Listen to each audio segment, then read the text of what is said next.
ನಿಯಮವನ್ನು ಪಾಲಿಸುವ ಸಲುವಾಗಿ ನಾವು ಆ ಕಾರ್ಯಕ್ರಮವನ್ನು ರದ್ದು ಮಾಡಿ ಈಗ ನಾವು 8 ದಿವಸದ ಅವಧಿಯಲ್ಲಿ ಈ ಕಾರ್ಯಕ್ರಮವನ್ನು ಮಾಡ್ಬೋದು ಎನ್ನುವ ನಿಟ್ಟಿನಲ್ಲಿ 20, 21, 22ಕ್ಕೆ ನಾವು ಇಟ್ಕೊಂಡಿದ್ದೇವೆ.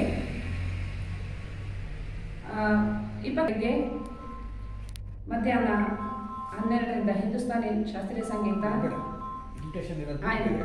ಕಲಾವಿದರು ಹಾಗೂ ಸ್ಥಳೀಯ ಕಲಾವಿದರು ಇಲ್ಲಿ ಭಾಗವಹಿಸೋದ್ರಿಂದ ಇದರ ಪ್ರಚಾರವನ್ನು ತಾವು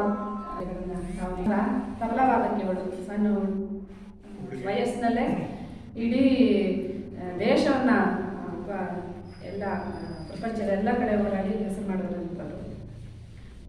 ಆಮೇಲೆ ಶಶಾಂಕ್ ಮುಕ್ತೇದಾರ್ ಅಂತ ಗೋವಾದ ಕಲಾವಿದರು, ಅವರು ಉತ್ತಮ ಕಲಾವಿದರು ಹಾಗೂ ಹಿರಿಯ ಕಲಾವಿದರು ಕೂಡ.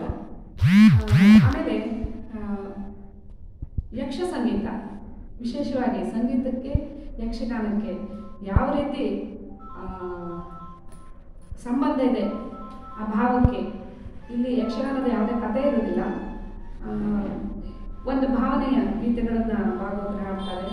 ಅದಕ್ಕೆ ನೃತ್ಯ ಸಂಯೋಜನೆಯನ್ನು ಕಾರ್ತಿಕ್ ಚಿಟ್ಟಾಣಿ ಹಾಗೂ ಸುಧೀರ್ ಪೂರ್ ಅವರು ಮಾಡ್ತಾರೆ. ವಸಂತ್ ಬಂಟ್ಪಾಳ್ಕರ್ ಅವರು ಇರ್ತಾರೆ, ಆಮೇಲೆ ಸುಜನ್ ಹಾಗಾಡಿ ಅವರು ಇರ್ತಾರೆ, ಸುನೀಲ್ ಭಂಡಾರಿ,